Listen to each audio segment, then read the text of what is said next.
उठ जाएंगे। यहोशू की किताब, सभी लोग निकालेंगे यहोशू की किताब।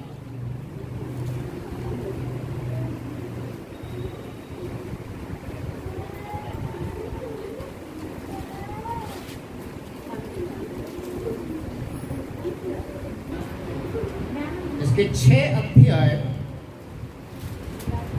और हम इस समय 19 से 21 पद तक हम पढ़ेंगे।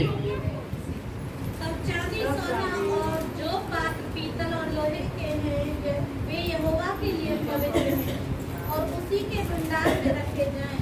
तब लोगों ने जय जयकार किया और याजक नरसिंगे फूंकते रहे। और जब लोगों ने नरसिंगों का शब्द सुना तो फिर वही ध्वनि से उन्होंने जय जयकार किया।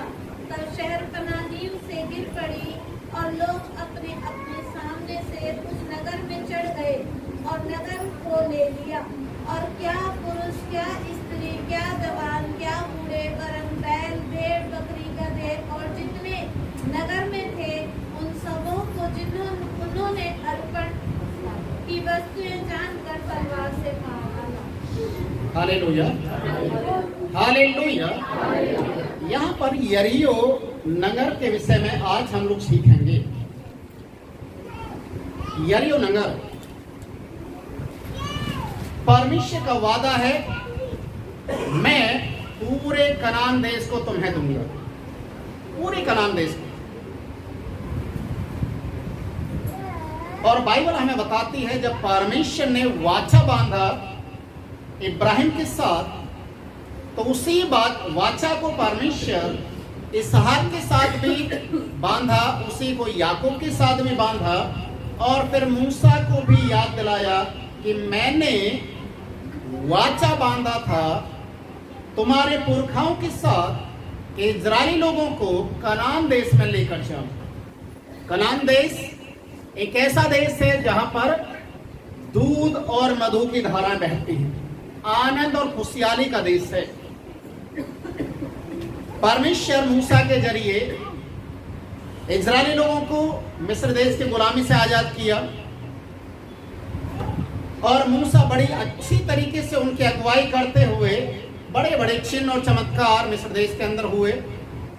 आखिरकार इजरायली लोग मिस्र देश की गुलामी से आजाद हो गए।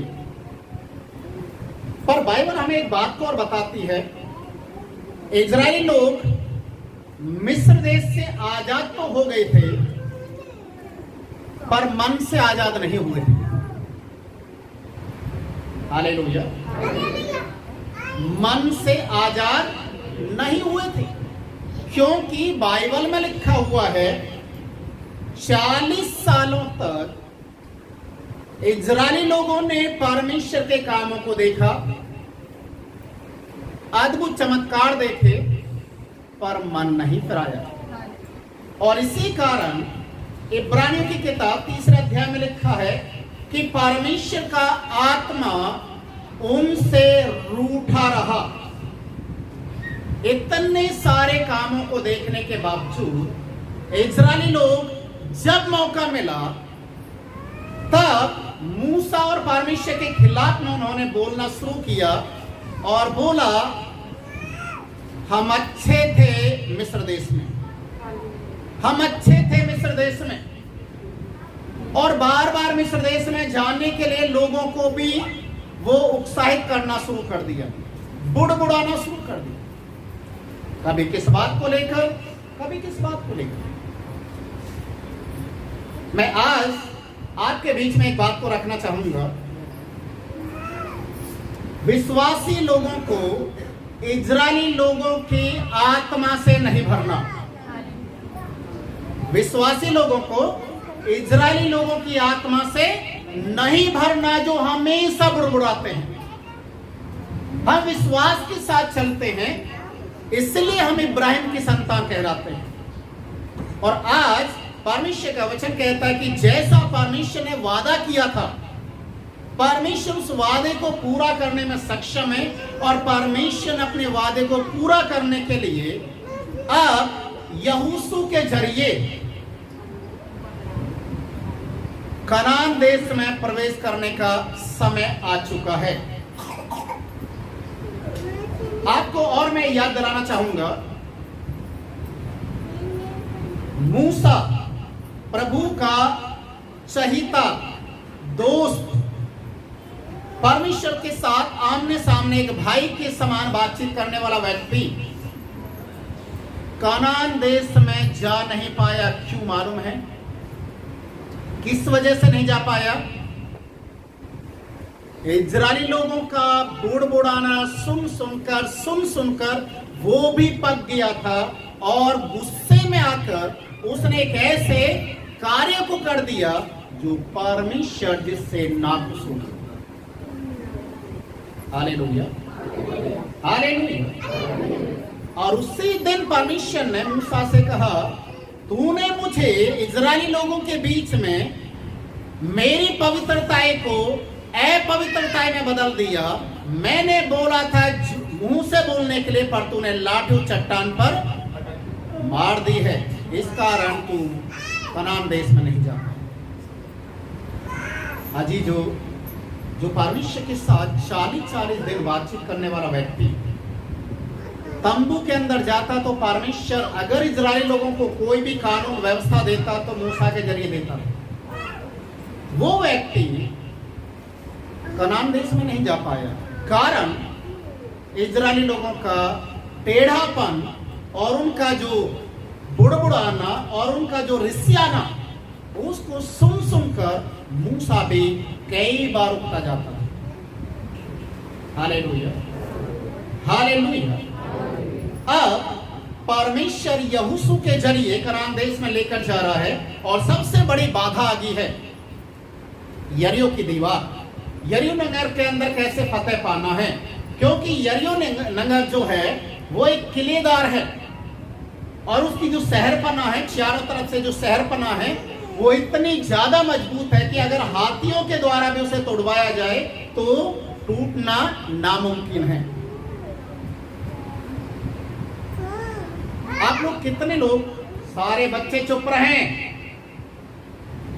सबको उठा कर बाथरूम बंद करना याद रखना। कितने लोग जानते हैं चाइना की जो दीवार है, चाइना देश जो है उसकी दीवार के बारे में जानते हैं आप लोग? कितनी बड़ी दीवार है और कितनी चौड़ाई में है?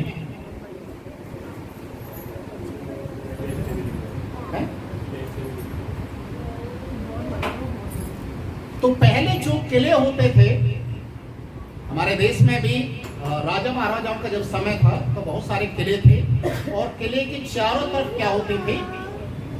बाउंड्री, दीवार होती थी और वो दीवार इतनी ज्यादा मजबूत होती थी। लाल किला तो शायद आप लोगों ने देखा ही होगा।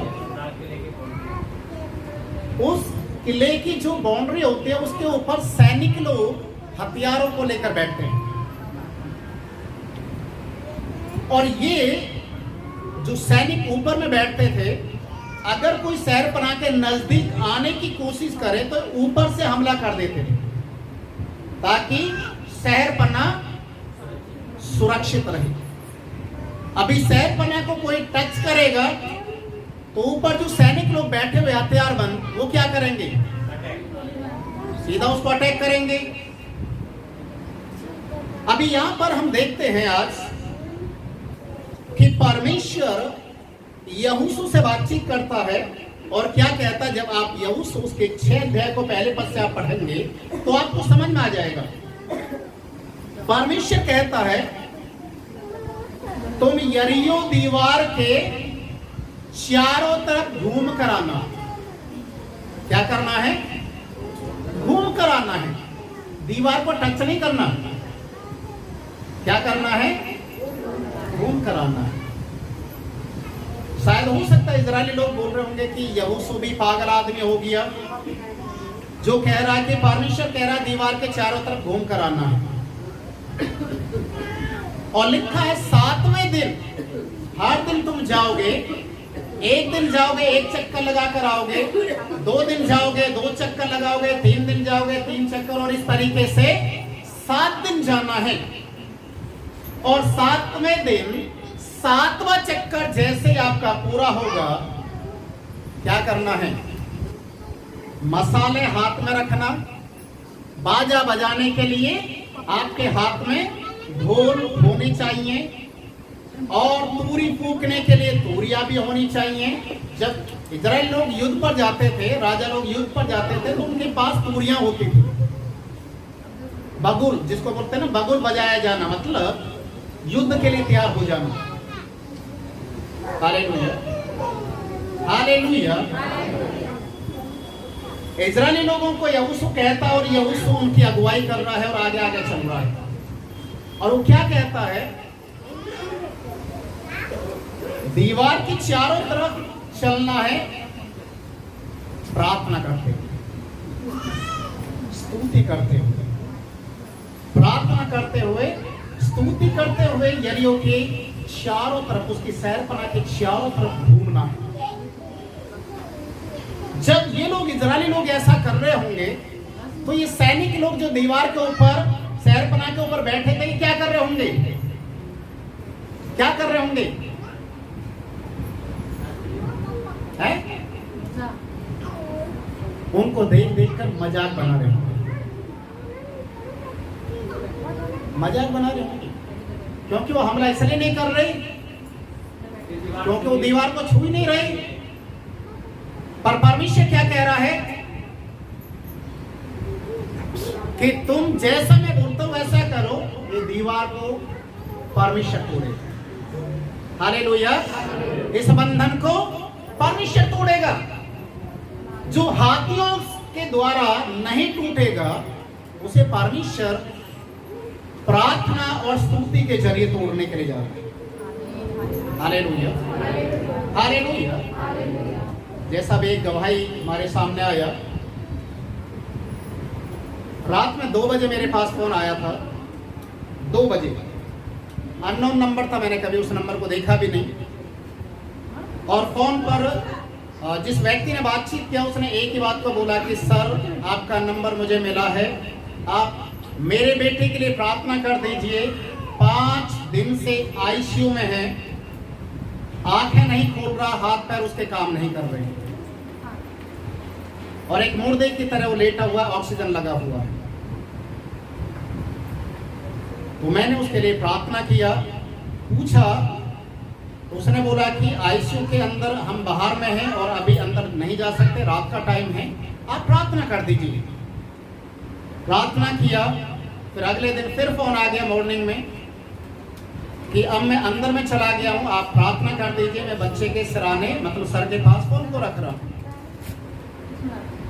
उसके बाद फिर प्रार्थना किया और शाम को फिर फोन आया उनका, होने लगे कि सर बच्चे की आंखें तो खुल गई है पर एक जगह ही रुकी हुई हैं पुतलियां। फिर प्रार्थना किया, फिर रात में दोबारा फोन आया कि आंखें सही से खुल रही हैं, पलक भी मार रहा और हाथ पैर भी हिल रहे हैं। Hallelujah, hallelujah. ये कैसे हो गया? प्रार्थना के जरिए। हालेलुया। कुछ करना नहीं है, करने वाले डॉक्टर बैठे हुए हैं, और जब हमारा परमेश्वर कार्य करता है तो प्रार्थना और स्तुति के द्वारा भी काम करता है। Hallelujah, hallelujah. अभी जो कपड़े दिए गए हैं यहाँ पर, बीते दिनों में भाई का, चंद्रिका का जो शुगर लेवल इतना ज्यादा चला गया था, 480 के करीब था, 500 के आसपास। और आप जानते हैं, जितने भी मेडिकल के विषय में जानते हो थोड़ा घना, 450 से ऊपर शुगर लेवल जाएगा तो उस व्यक्ति के साथ कुछ भी होना संभव है, कुछ भी। और वो बता रहे कि 500 के आसपास। दिमाग की नस भी फट सकती है, पैरालाइज भी हो सकता है, हार्ट फेल भी हो सकता है, कुछ सब भी हो सकता है। और उस समय भाई की भी तबीयत खराब, और जब हम लोग मिलने के लिए गए थे और मैंने देखा कि वो छोटे बच्चे की तरह रो रहे हैं और एक ही शब्द उनके मुंह से निकल रहा था, मेरे बच्चों को संभाल। क्योंकि कंडीशन इतनी खराब हो चुकी है, टाइफाइड भी ऊपर से हो चुका है, बहुत सारी चीजें। और उस समय हमारे शायद होल नाइट प्रेयर था उस दिन, मुझे ऐसा लगता है होल नाइट प्रेयर था। तो हमने प्रार्थना किया, होल नाइट प्रेयर में प्रार्थना किया, कई लोगों के लिए प्रार्थना किया, आरती के लिए प्रार्थना किया जिसका ब्लड 4 से नीचे बताया गया कि 3.5 तक रह गया था। प्रार्थना किया गया और परमेश्वर ने इतना अद्भुत चमत्कार किया कि देखिए आज वो गवाहियां दे रहे हैं। Hallelujah, hallelujah. वचन हमें यहाँ पर एक बात को सिखाता है, तुम्हें कुछ करने की जरूरत नहीं है, केवल दीवार के चारों तरफ घूमना है। मैं आज आपको एक बात बताना चाहूंगा, जब आप दूसरे राजा की किताब उसका 5वां अध्याय पढ़ेंगे, वहां पर एक नामान कोढ़ी के विषय में लिखा हुआ है। नामान कोढ़ी, और बाइबल में लिखा है इससे एक ऐसा कोढ़ की बीमारी थी जिसकी चंगाई के लिए ये इजराइल देश में आता है। और बाइबल में लिखा है जब नामान कोढ़ी इजराइल देश में आता है, इजराइल देश के राजा के पास आता है, एक बड़ा सा पत्र लिखवा कर लेकर आता है, और उसमें क्या लिखा हुआ है कि हे राजा, जब मेरा सेनापति तेरे पास पहुंचे तो इसके लिए प्रार्थना करना ताकि कोढ़ की बीमारी से ठीक हो जाए। Hallelujah, hallelujah. पर जैसे ही ये सेनापति, क्योंकि प्रतिष्ठित बड़ा व्यक्ति है, युद्ध करने में बहुत ज्यादा पराक्रमी एक व्यक्ति है, और आराम देश के लिए बहुत सारे युद्धों को इसने जितवाया है, पर कोढ़ की बीमारी से जैसे ही इजराइल के राजा ने उस पत्र को पढ़ा, बाइबल में लिखा है इजराइल का राजा अपने कपड़े फाड़ कर रोने लग गया। हालेलुया। और क्या कहता है मालूम है? क्या मैं परमेश्वर हूं? क्या मुझे मारने और जलाने का अधिकार है?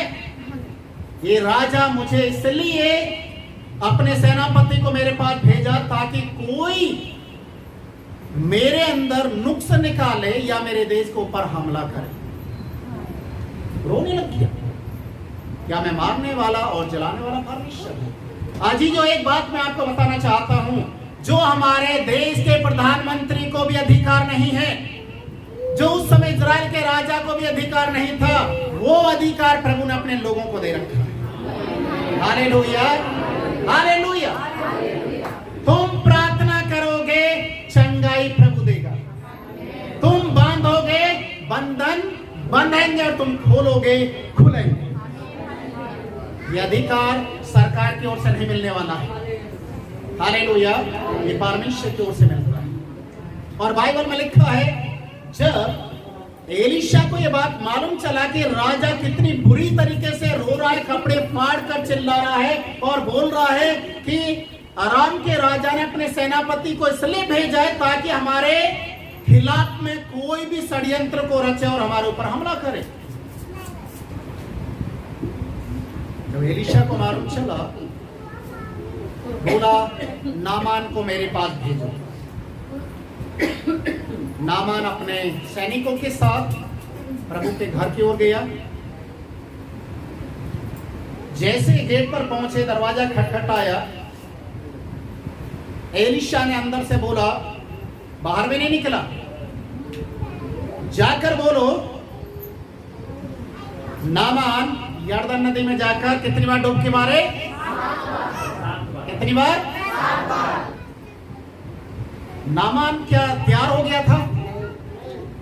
फुटबॉलना शुरू कर दिया, गुस्से से भर गया। मैंने तो सोचा था वो बाहर आएगा, मुझे बैठाएगा, मैं सेनापति हूं, मुझे बैठाएगा, मुझे चाय पानी पिलाएगा, मेरे ऊपर हाथ रखेगा, मेरी कोढ़ की बीमारी का समाधान करेगा। ये किस तरीके का व्यक्ति है जो बाहर ही नहीं आ रहा? और क्या बोल रहा है? यरदन नदी में जाकर 7 बार डुबकी मारो। क्या मेरे अपने देश में नदी नहीं है? मैं वहां नहीं जा सकता? अजी जो आप कुछ भी कर सकते, आज अन्य जाति लोग पता क्या कहते हैं? क्या हमारे देवी देवता कम है? क्या हमारे भगवान कम है? हाँ कम है, यीशु के जैसा नहीं है। हालेलुया। अगर यीशु के जैसे हो जाते तो लोग आज चर्च में क्यों आते? हालेलुया। आज लोगों के अंदर डर और खलबली मचा हुआ है। इस चर्च में होता क्या है? प्रभु के लोगों के पास ऐसी क्या शक्ति है कि ऐसे बड़े बड़े काम हो रहे हैं? ये शक्ति प्रभु की दी हुई है। Hallelujah, hallelujah. और परमेश्वर के वचन में लिखा है, जैसे ही नामान ने उसकी बात को माना, वो गया यरदन नदी में जाकर डुबकी मारना शुरू किया।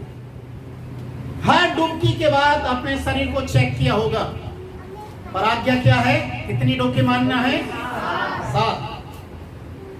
अभी चलिए हम दूसरा एक साथ और देखेंगे। परमेश्वर ने कितने दिन में संसार को बनाया? 7वां दिन कौन सा है? किसका है? परमेश्वर का है। हालेलुया। जो परमेश्वर के दिन को मानता है और परमेश्वर के भवन में आता है, कार्य वो ही देखता है। परमेश्वर घर में बैठकर और टीवी देखने से, मोबाइल में वीडियो देखने से आप परमेश्वर के कामों को नहीं देख पाएंगे। काम अगर परमेश्वर के देखना है तो 7वें दिन प्रभु के भवन में आना पड़ेगा। Hallelujah, hallelujah. और इसलिए परमेश्वर ने 7वें दिन को विश्राम का दिन ठहराया कि मैं तुम्हें आशीष दूंगा। नामान कोड़ी 7वीं बार जैसे डुबकी मारा तो उसका सारा कोड, हालेलुया, हालेलुया। 7वां डुबकी, 7वीं बार, 7वां दिन। और परमेश्वर उस यरीहो की दीवार को तोड़ने के लिए कितने दिन का अनुमति दे रहा है? कितने दिन जाना है? 7 दिन। आज आपके जीवन में चाहे कितनी भी बड़ी से बड़ी समस्या क्यों ना हो, कितनी भी बड़ी से बड़ी आपके साथ बीमारी क्यों ना लग रही हो, कोई भी कुछ क्यों ना हो, आप अपने मन के अंदर एक पक्का एक निर्णय ले लीजिए। जैसे भाई ने बोला, मैं 7 दिन उपवास रखना शुरू किया और 7 दिन के उपवास से परमेश्वर ने उसके जीवन में किस तरीके से कार्य किया और आज भी काम परमेश्वर कर रहा है। आपका निर्णय प्रभु का अनुग्रह प्रकट कर दे। Hallelujah, hallelujah. जब नामान कोढ़ की बीमारी से ठीक हो सकता है तो यरीहो की दीवार टूटना कोई मुश्किल नहीं है। आपकी समस्या दूर होने के लिए कोई बहुत बड़ी समस्या नहीं है। समस्या क्या है मालूम है? प्रभु के कार्य में रुकावट पैदा करने वाली समस्या कौन है? आप खुद हैं। आप खुद हैं। जिस दिन आपने अपने घमंड और अहंकार को छोड़ दिया और प्रभु के दामन को सच्चाई के साथ पकड़ लिया कि अब चाहे कुछ भी हो, परिस्थिति कैसी भी क्यों ना हो, मुझे प्रभु की अगुवाई में चलना है, बढ़ना है, मुझे उस कार्य को करना है जो परमेश्वर का वचन कहता है।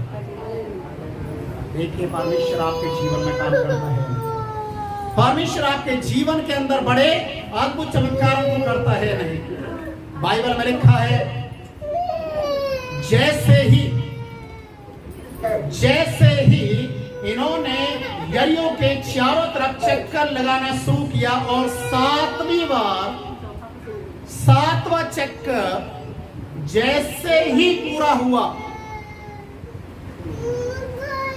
सारे लोगों ने मिलकर क्या किया मालूम है? ऊंचे स्वर से प्रभु की महिमा करना शुरू कर दिया। हालेलुया। वो चिल्ला कर बोलने लगे कि यहोवा हमारा चरवाहा है। Hallelujah, hallelujah. शत्रु की शैतान को हराता तू, जय का झंडा है हमारा तू।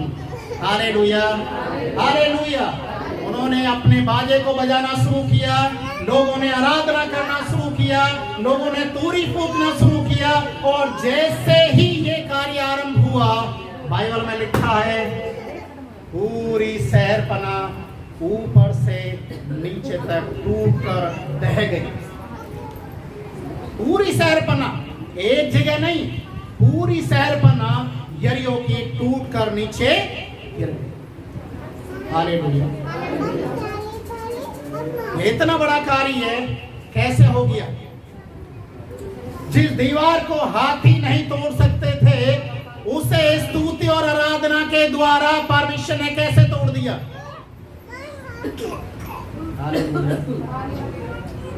चलिए एक उदाहरण और मैं दे देता हूं आपको। स्तुति और आराधना करने से बंधन कैसे टूटते हैं।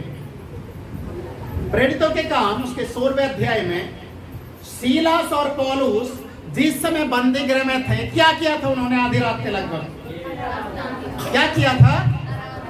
स्तुति और आराधना करना शुरू किया। हालेलुया। उसके बाद क्या हो गया? भूकंप आ गया, दीवारें हिलने लगी, बंधन टूटने लगे, और जो बेड़ियां और जो चैन उनको बांध रखी थी, काट में ठोक रखे थे, सब टूटकर अलग अलग बिखर गए।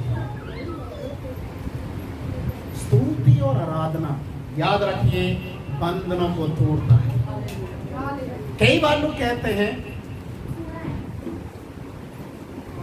प्रार्थना करने के लिए समय नहीं मिलता, वचन सुनने के लिए समय नहीं मिलता। ये बहाना बनाते हैं, बहुत बहाना बनाते हैं। कोई कहता है कि मुझे तो पढ़ना ही नहीं आता, तो हम कैसे वचन को पढ़ें? अब बताइए, विश्वास कहां से आएगा?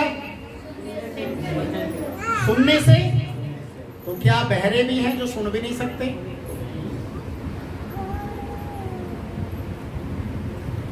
वचन सुन सकते हैं। आपके पास मोबाइल है, आपके घर में टीवी है, आप उसमें सुन सकते हैं। जो पढ़ना लिखना जानते हैं वो पढ़ सकते हैं। सुविधाएं बहुत सारी हैं, और फिर भी लोग क्या कहते हैं? टाइम नहीं, टाइम नहीं है। ये झूठ बोलना, बहाने बनाना बंद करना पड़ेगा, बंद करना पड़ेगा। अगर परमेश्वर में के कार्यों में आपको आगे बढ़ना है, परमेश्वर के कामों को अपने जीवन में होते हुए देखना है, घर के अंदर आपके परमेश्वर का छुटकारा आना है, बहाना बनाना बंद करना पड़ेगा। Hallelujah, hallelujah. अभी समझ लीजिए, आप अपने घर का काम तो करते होंगे। लेडीज लोगों के लिए मैं पूछ रहा हूँ, लेडीज घर में भी, कई बार बाहर में भी काम करते हैं। कितनी बहनें हैं जो आटा गूंथते हैं, और कितने भाई लोग हैं जो आटा गूंथते हैं और झाड़ू लगाते हैं अपने घर में। स्त्री हो, पुरुष हो, कोई भी, घर में, दुकान में करते होंगे, साफ सफाई करते होंगे, डस्टिंग करते होंगे, करते हैं ना कोई कोई, या सब लोग करते हैं, कुछ ना कुछ तो करते हैं। चलिए मैं आपको स्तुति और महिमा करने का एक तरीका बता देता हूँ। जो बहाना बनाते हैं कि मुझे समय नहीं मिलता, आप जब आटा गूंथते हैं तो कैसे गूंथते हैं? एक हाथ से, दोनों हाथों से? कितने लोग एक हाथ से गूंथते हैं, कितने दो हाथ से गूंथते हैं? क्या आप जब आटे को गूंथते हैं, मुक्का बना कर आटे में मारते हैं, तो क्या आप आटे में मुक्का मार कर ये नहीं बोल सकते, प्रभु तेरा धन्यवाद हो, एक दिन शैतान को भी मैं ऐसे ही मारूंगा? बोल सकते हैं या नहीं? बोल सकते हैं, प्रभु तेरी आराधना, तेरी महिमा हो, मारूंगा। है? जितना आटे को मारेंगे उतना ही मुलायम होगा, उतनी अच्छी रोटी आएगी, और जितना प्रभु के नाम से आप आगे बढ़ेंगे उतना ही कार्य होगा। आप झाड़ू लगाते समय कोई कोई दूसरा गाना गाता, फिल्मी गाना गाता, प्रभु के गाने गाना शुरू कर दीजिए कि जैसे मैं झाड़ू लगा कर कूड़े को बाहर कर रही हूं, शैतान तेरे कामों को भी, तेरी आत्माओं को भी भगाऊंगा। बोल सकते हैं? Hallelujah, hallelujah. आप परमेश्वर के लिए समय निकाल कर आप कर सकते हैं, अपने समय के अंदर, अपने ही कामों में आप प्रभु का नाम ले सकते हैं। मैंने बहुत पहले सुना था लोग जब वॉशरूम में जाते हैं तो सबसे ज्यादा टाइम लगाते हैं, सबसे ज्यादा। और ऐसे लोग मेरे घर में है, मेरा एक बहुत चहीता एक बेटा है जो बहुत ज्यादा टाइम लगाता है। शायद आपके घर में भी कोई ना कोई होगा। किसी को कितना भी इमरजेंसी आ जाए दरवाजा नहीं खुलेगा, चाहे कुछ भी हो जाए। तो हमने सुना ठंडे ठंडे पानी से नहाना चाहिए, गाना आए या ना आए गाना चाहिए। जब हम ऐसे ही बोल सकते हैं तो प्रभु के लिए भी तो कर सकते हैं ना। गाना आए या ना आए, प्रभु के लिए गाना चाहिए। Hallelujah, hallelujah. आप नाते नाते प्रभु का नाम ले सकते हैं, गाना गा सकते हैं। जब आप वॉशरूम के अंदर गाना गाएंगे प्रभु का, कितना भी टाइम लग जाए, किसी को इमरजेंसी भी होगा ना, वो बोलेगा नहीं क्या कर रहा है। जैसे प्रार्थना करने वाले को कोई डिस्टर्ब नहीं करता ना, आराधना करने वाले को भी डिस्टर्ब नहीं कर सकता कोई। करके तो देखिए। Hallelujah, hallelujah. आपकी शहरपना, यरीहो की शहरपना तो टूटेगी, पर आप तो तैयार होने चाहिए। हालेलुया। अपने आप को तैयार, अपने आप को तैयार करो और प्रभु के लिए तैयार हो जाए कि प्रभु मुझे इस शहरपना को तोड़ना है। और वो शहरपना हो सकता आपकी बीमारी हो सकता आपका कर्जा हो सकता वो आपके परिवार की कोई और समस्या हो, कोई भी हो, हेल्थ से जुड़ी हुई कोई भी हो। प्रभु उस समस्या को दूर करने के लिए चाहते हैं। हालेलुया। आप प्रभु के लिए तैयार हो जाए।